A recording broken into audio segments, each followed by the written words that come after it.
दोस्तों आप लोगों के लिए आज मैं एक स्पेशल वीडियो लेके आया हूँ, क्योंकि आज की वीडियो में हम ये जानने वाले हैं कि ये कंपाउंडिंग का पावर एक्चुअली में काम कैसे करता है स्टॉक मार्केट में और रियल लाइफ में। और इस बात की मैं गारंटी दे सकता हूँ कि ये एक वीडियो आप सभी लोगों के लिए एक आई ओपनर होने वाला है, क्योंकि कुछ चीज़ें आपको इसमें ऐसी सीखने मिलेगी जो आपने कभी सुनी भी नहीं होगी।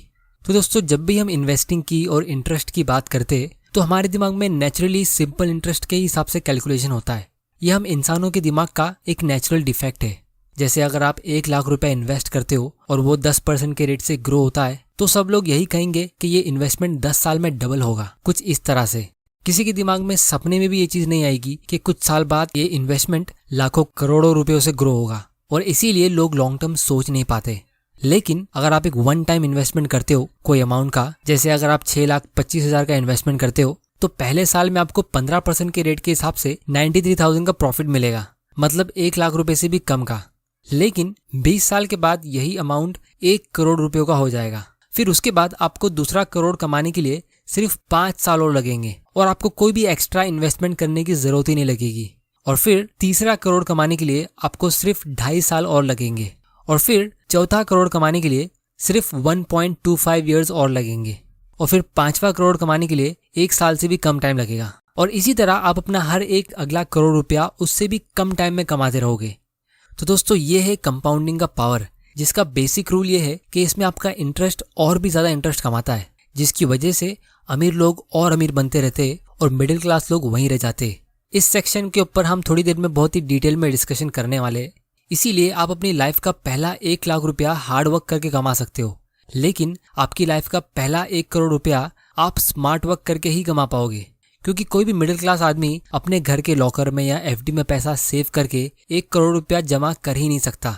इसीलिए ये कंपाउंडिंग के पावर में राज की बात यह है कि आपको एक हाई रेट ऑफ रिटर्न भी चाहिए होता है और साथ में थोड़ा सा टाइम भी चाहिए होता है। और ये 15% एक ऐसा रेट है जिससे स्टॉक मार्केट में कोई भी प्रॉफिट कमा सकता है। लेकिन अगर आपका इन्वेस्टमेंट थोड़ा सा ज्यादा रेट से ग्रो होता है तो आप अपने पैसों को और भी ज्यादा स्पीड में ग्रो कर सकते हो। जैसे अगर आप एप्पल कंपनी का एग्जांपल देखोगे तो इस कंपनी को 40 साल लगे $1 ट्रिलियन की कंपनी बनने में, यानी इतने रुपीस की कंपनी बनने में। लेकिन इसके बाद इस कंपनी को सिर्फ 3 साल और लगे $2 ट्रिलियन की कंपनी बनने में।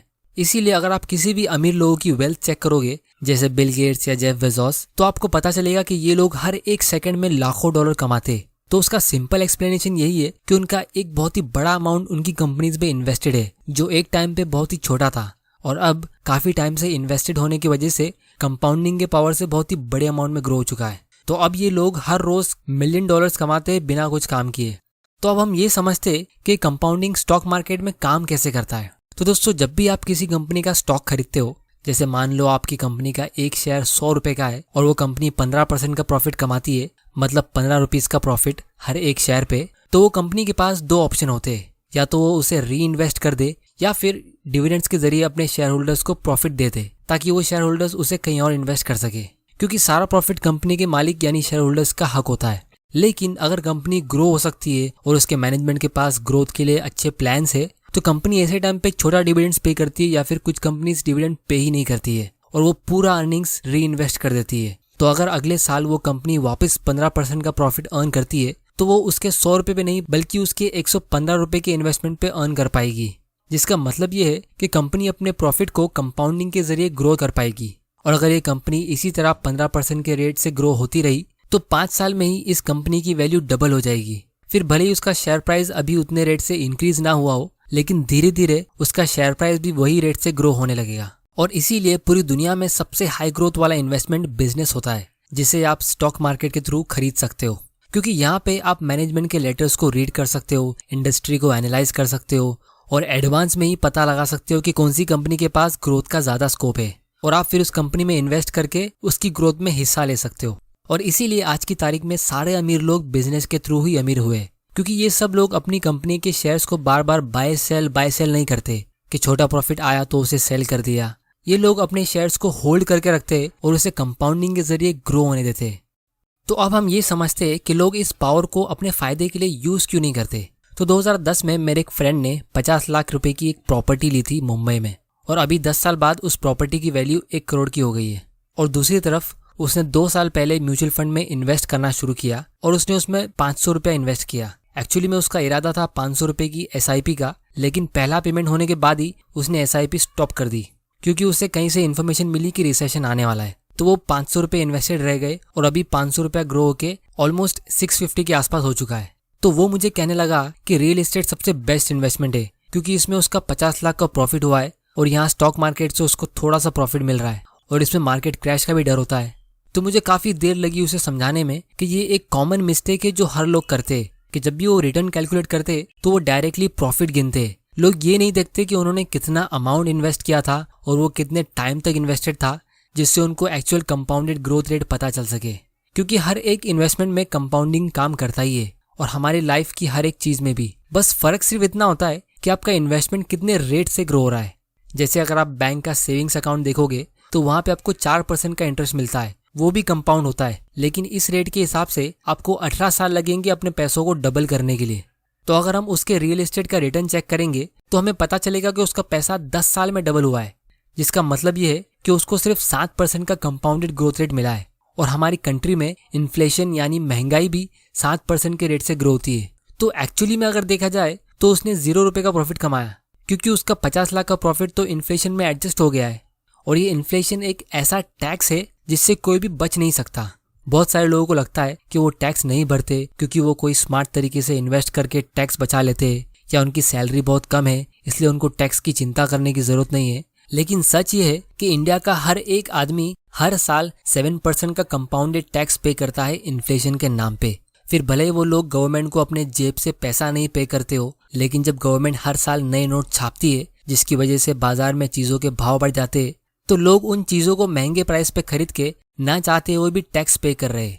ये चीज मैं आप लोगों को आने वाले वीडियोस में प्रूफ करके दिखाऊंगा कि इन्फ्लेशन और टैक्स दोनों एक ही चीज होती है, क्योंकि दोनों गवर्नमेंट की तरफ से होती है और लोगों के लिए उसका इम्पैक्ट भी सेम होता है।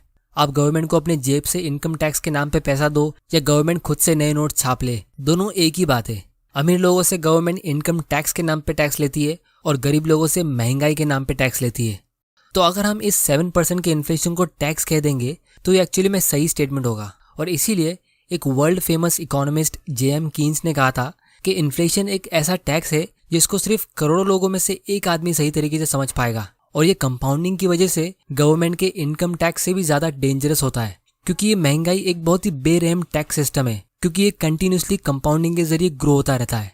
इंडिया में हमें 40 साल पहले 2 पहलवानों की जरूरत लगती थी 10 रुपए के अनाज को उठाने के लिए, लेकिन आज एक 5 साल का बच्चा भी 10 रुपए के अनाज को आसानी से उठा सकता है।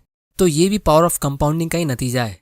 और ये इन्फ्लेशन का टैक्स उन्हीं लोगों को सबसे ज्यादा परेशान करता है जो या तो सेव करते ही नहीं है या फिर इनकम टैक्स बचाने के लिए अपने पैसों को ऐसी स्कीम्स में डालते हैं जहां से उनको 7-8% का रिटर्न मिलता है। तो जितना भी प्रॉफिट वो कमाते हैं वो पूरा प्रॉफिट इन्फ्लेशन टैक्स में एडजस्ट हो जाता है। और सबसे इंटरेस्टिंग चीज ये है कि ये बात उन लोगों को पता भी नहीं चलती है और वो लोग अपनी पूरी जिंदगी निकाल लेते हैं इस इन्फ्लेशन टैक्स को पे करते करते, लेकिन कभी समझ ही नहीं पाते कि एक्चुअली में हो क्या रहा है। सेविंग्स भी कर रहे हैं और इन्वेस्टिंग भी कर रहे हैं, लेकिन अमीर क्यों नहीं बन रहे। तो इसीलिए अगर आपको टैक्स से डरना ही है तो उस टैक्स से मत डरो जो फ्यूचर में आपको तब भरना पड़ेगा जब आपके पास बहुत सारा पैसा होगा, बल्कि उस टैक्स से डरो जिसे फ्यूचर में आपको तब भी भरना पड़ेगा जब आपके पास कम पैसा होगा। तो लोगों का खुद का माइंडसेट ही उनका सबसे बड़ा दुश्मन है। इसीलिए आपको सेविंग्स माइंडसेट से हटके इन्वेस्टिंग माइंडसेट लाना होगा, क्योंकि हम इंडियंस सेविंग्स में बहुत आगे हैं लेकिन इन्वेस्टिंग में बहुत ही पीछे है। तो अब सवाल ये उठता है कि जब ये टॉपिक इतनी इंपॉर्टेंट है तो लोग इसके बारे में बात क्यों नहीं कर रहे। तो दोस्तों, हमारी सोसाइटी की सैड रियलिटी ये है कि जिन लोगों को इस कंपाउंडिंग के पावर के बारे में पता होता है, जैसे बैंक वाले या इंश्योरेंस वाले या ब्रोकर्स, तो वो आपको ऐसे इन्वेस्टमेंट बताएंगे जिसमें उनका फायदा होता है, जिसमें आपको 6 से 8% का रिटर्न मिलता है।